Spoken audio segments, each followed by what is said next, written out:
నమస్తే, welcome to BCN news. నేను విజయలక్ష్మి. ముందుగా ముఖ్యాంశాలు. కోటప్పకొండ కొత్తపాలెం రోడ్డును ప్రారంభించిన ఉప ముఖ్యమంత్రి పవన్ కళ్యాణ్ 3.9 కోట్ల పంచాయతీరాజ్ నిధులతో 8 కిలోమీటర్ల రోడ్డు నిర్మాణం.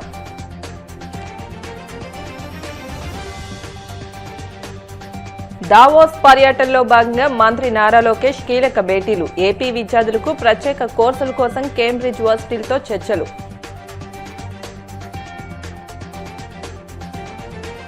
భూముల సమగ్ర రీసర్వేలో చంద్రబాబుది క్రెడిట్ చోరీ అని తీవ్ర ఆరోపణలు చేసిన జగన్. కూటమి ప్రభుత్వంలో అవినీతి పెరిగిపోయిందని విమర్శలు. సిరిసిల్ల మున్సిపల్ ఎన్నికల్లో గులాబీ జెండానే ఎగురుతుందన్న కేటీఆర్. అన్ని వార్డులను గెలవడమే లక్ష్యంగా ముందుకు వెళ్లాలని శ్రేణులకు పిలుపు. ఉప ముఖ్యమంత్రి పంచాయతీరాజ్ గ్రామీణాభివృద్ధి శాఖల మంత్రి పవన్ కళ్యాణ్ కోటప్పకొండ త్రికోటేశ్వర స్వామి భక్తులకు ఇచ్చిన మాటను నిలబెట్టుకున్నారు. శివరాత్రి ఉత్సవాల్లోపు రహదారి సౌకర్యం కల్పిస్తామన్న హామీని నెరవేరుస్తూ కోటప్పకొండ కొత్తపాలెం గ్రామాల మధ్య నిర్మించిన నూతన రహదారిని ప్రారంభించి ప్రజలకు అంకితం చేశారు. 3.9 కోట్ల పంచాయతీరాజ్ నిధులతో 8 కిలోమీటర్ల మేర ఈ రోడ్డును నిర్మించారు. కోటప్పకొండ క్షేత్ర దర్శనం అనంతరం కొండ దిగువన ఉన్న శివస్తూపం వద్ద ఏర్పాటు చేసిన శిలాఫలకాన్ని పవన్ కళ్యాణ్ ఆవిష్కరించారు. ఆ తర్వాత రోడ్డుపై కొంత దూరం నడిచి నిర్మాణ నాణ్యతను స్వయంగా పరిశీలించారు. ఈ నూతన రహదారితో మహాశివరాత్రి ఉత్సవాలకు తరలివచ్చే సుమారు 1,50,000 మంది భక్తుల ప్రయాణ కష్టాలు తీరనున్నాయి.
కేంబ్రిడ్జ్ యూనివర్సిటీ వీసీ డెబ్బీ ప్రెంటిస్తో మంత్రి లోకేష్ భేటీ అయ్యారు. రాష్ట్రంలో ప్రభుత్వ ఎయిడెడ్ స్కూల్లో 8, 10 తరగతుల విద్యార్థులకు కెపాసిటీ బిల్డింగ్లో భాగంగా వాతావరణ మార్పులపై అవగాహన, సుస్థిరత, భవిష్యత్తు నైపుణ్యాలపై కేంబ్రిడ్జ్ సర్టిఫైడ్ ఆన్లైన్ కోర్సులను ప్రారంభించాలని కోరారు.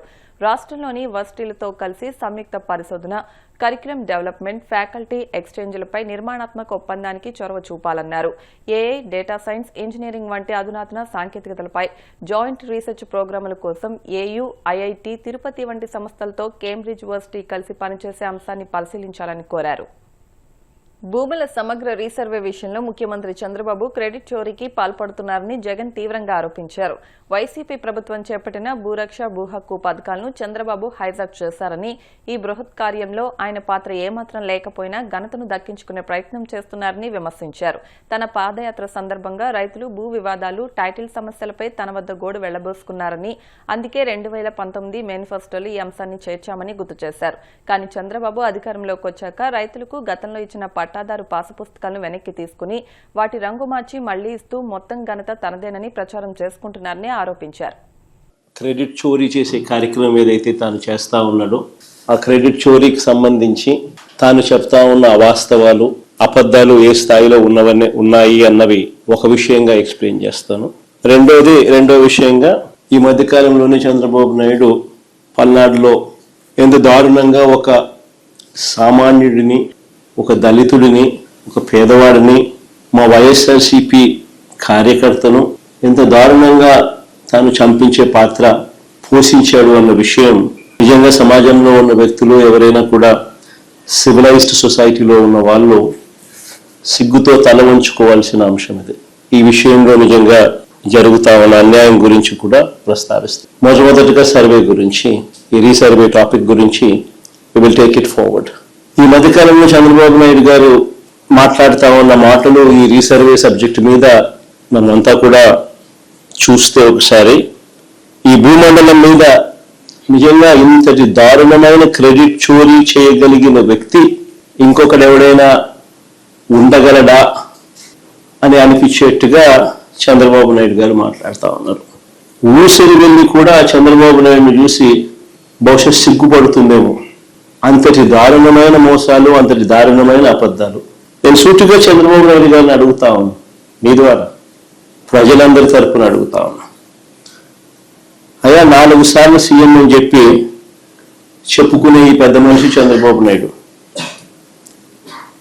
నేను అడుగుతా ఉన్నా, భూములు రీసర్వే చేయాలన్న కనీస ఆలోచన అయినా కూడా నీకు ఎప్పుడైనా గతంలో వచ్చిందా అని?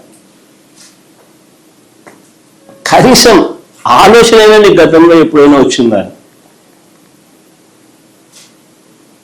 ప్రజలు ఇబ్బందుల్లో ఉన్నారు, రైతన్నలు ఇబ్బందుల్లో ఉన్నారు, రకరకాల సమస్యలు ఎదుర్కొంటా ఉన్నారు. భూ సమస్యల మీద, వారి సమస్యల మీద కనీసం నీకు ఎప్పుడైనా రీసర్వే చేయించి వాళ్ళ సమస్యలన్నీ తీర్చాలి అని చెప్పి కనీసం నీకు ఏ రోజైనా ఆలోచన అయినా వచ్చిందా చంద్రబాబు గతంలో అని అడుగుతా ఉన్నా.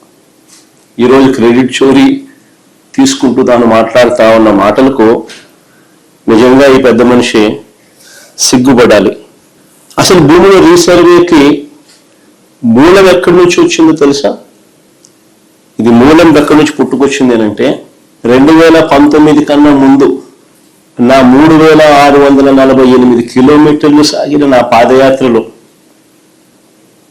మార్గ మధ్యంలో రైతన్నలు పడతా ఉన్న అవస్థలు, ఇబ్బందులు చూసిన తర్వాత భూములకు సంబంధించి వాళ్ళ లేవనెత్తిన సమస్యల పరిష్కారం నుంచి, ఆ ఆలోచనల నుంచి, వీటికి పరిష్కారం చూపాలన్న తపన, తాపత్రయం నుంచి శాశ్వత పరిష్కారం చూపించాలన్న ఆలోచన నుంచి పుట్టుకొచ్చింది దీని మూలం. అసలు ఆ రోజుల్లో చంద్రబాబు నాయుడు గారు ముఖ్యమంత్రిగా ఉన్నారు. నా పాదయాత్ర జరుగుతూ ఉంది 2019కి ముందు. రాష్ట్రంలో ఒక్కసారి రెవెన్యూ వ్యవస్థ పరిస్థితి ఎలా ఉంది అని అంటే, సర్వేయర్లు లేరు, సరిపడా సిబ్బంది లేరు, పరికరాలు లేవు, లేటెస్ట్ టెక్నాలజీ అంతకన్నా లేవు. భూములు ఎప్పుడైనా కూడా క్రయ విక్రయాలు జరిగినా, లేకపోతే భాగ పరిష్కారాల్లో భాగంగా ఏదైనా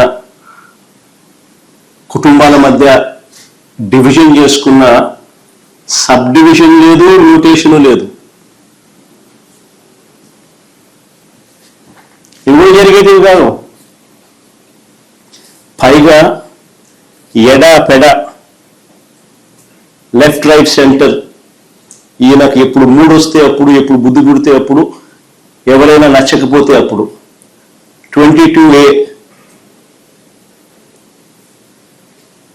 అంటే ప్రోహిబిటెడ్ ల్యాండ్ సేల్. 22Aలో భూములు పెట్టడం, ప్రోహిబిటింగ్ ఎనీ ల్యాండ్ సేల్. ఈయనకి ఇష్టం రైతులను, ప్రజలను ఇబ్బందులు పెడుతూ అవస్థలకు గురి చేస్తున్న పరిస్థితి. ఇలాంటి 1,00,000 సమస్యలకు పరిష్కారంగా సమగ్రమైన భూ సర్వే అండ్ సమగ్రమైన ల్యాండ్ రిఫార్మ్స్. పశ్చిమ గోదావరి జిల్లా ఆచంట నియోజకవర్గంలో మంత్రి నారా లోకేష్ జన్మదినోత్సవం సందర్భంగా మానవ సేవే మాధవ సేవ పేరుతో బ్లడ్ క్యాంప్ నిర్వహించారు. ఈ కార్యక్రమంలో టీడీపీ అభిమానులు, కార్యకర్తలు రక్తదానం చేశారు. ఈ సందర్భంగా ఆచంట ఎమ్మెల్యే పితాని సత్యనారాయణ తనయులు వెంకట సురేష్ మాట్లాడుతూ, రాష్ట్ర యువత భవిష్యత్తు కోసం పుట్టినరోజు నాడు కూడా దావోస్ పర్యటనలో ఉండి పెట్టుబడులు తీసుకురావడం కోసం కృషి చేస్తున్న లోకేష్ కి ఆచంట నియోజకవర్గ టీడీపీ నాయకులు, అభిమానులు తరపున జన్మదిన శుభాకాంక్షలు తెలియజేశారు.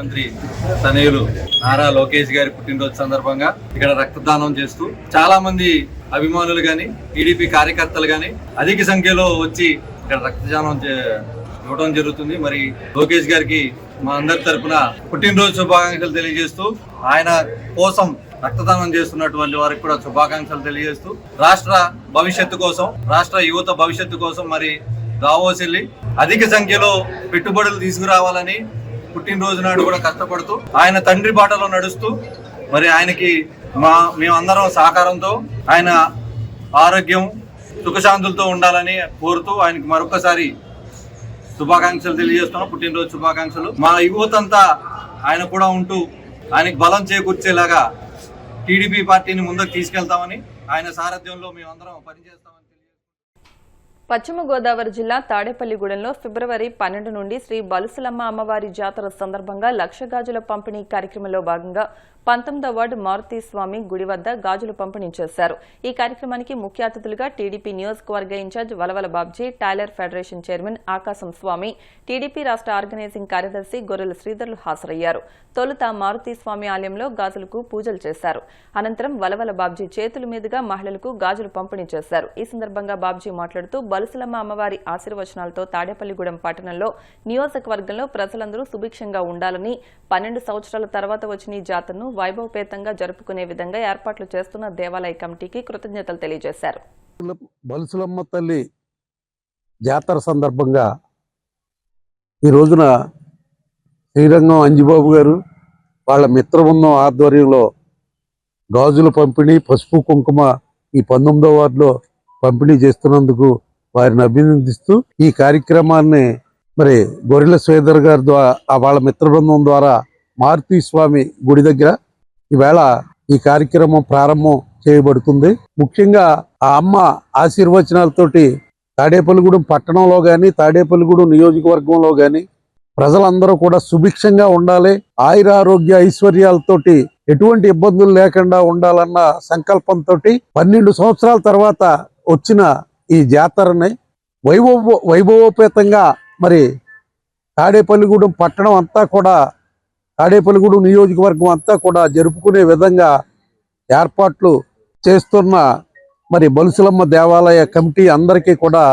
హృదయపూర్వక కృతజ్ఞతలు తెలియజేస్తూ ఈవేళ మరి ఇంత మంచి కార్యక్రమాన్ని గతంలో కూడా ఈ గాజులు 1,00,000 గాజులు మా అన్నయ్య గారైన సూరిబాబు గారు మరి ఇచ్చారని కమిటీ తెలియజేసింది.